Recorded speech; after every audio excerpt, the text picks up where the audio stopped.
Bro ஒரு பேங்க்கு போங்க, அந்த பேங்க்கு போயிட்டு வேஸ்டா இருக்க ரிசிப்ட்லாம் கலெக்ஷன் பண்ணி அதுல எவ்வளவு இருக்குன்னு எண்ணி சொல்லுங்க. உங்களுக்காக இது கூட பண்ண மாட்டேன், நான் வாங்க கிரிட்டு பண்ணிடலாம். அப்படியே கிரிட்டு நம்ம இளங்குடியில இருக்க ஐஓபி பேங்க் உள்ள வந்தாச்சுங்க. அப்படியே வந்து கிரிட்டு பேக் திறந்தாங்க, இல்ல வேஸ்டான பில் எல்லாத்தையும் எடுத்து போட்டேன். கண்டிப்பா ஆபரேட்டர் நினைச்சிருப்பாருங்க, யாரா லூஸ் பைய வேஸ்டான பில் எல்லாம் அள்ளி போட்டுட்டு இருக்கான் பேக்ல அப்படின்னு நினைச்சிருப்பாரு.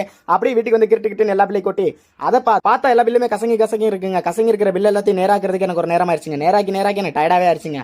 அதுக்கப்புறம் ஒரு வழியா என்ன ஆரம்பிச்சிட்டாங்க, என்ற 1000 10,000 20,000 30,000 1 லட்சம் அப்படின்னு போயிட்டு இருக்குங்க. எனக்கு ஒரே ஷாக்கு. அதை விட பெரிய ஷாக்கு என்ன, நம்ம சரண் நினைச்சு படம் நடிச்சு கம்பேக் கொடுத்துருக்காங்க. கம்பேக் அந்த மாதிரி கம்பேக்குங்க. அந்த இன்ட்ரோ பிளாக்ல ஒரு பிஜிஎம் வரும் பாருங்க, சும்மா தூக்கி சொருவிடுச்சு.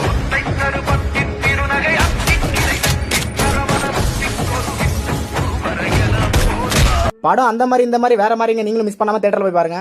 ஒரு வழியா கடைசியா கிரிட்டு எண்ணி முடிச்சாச்சுங்க.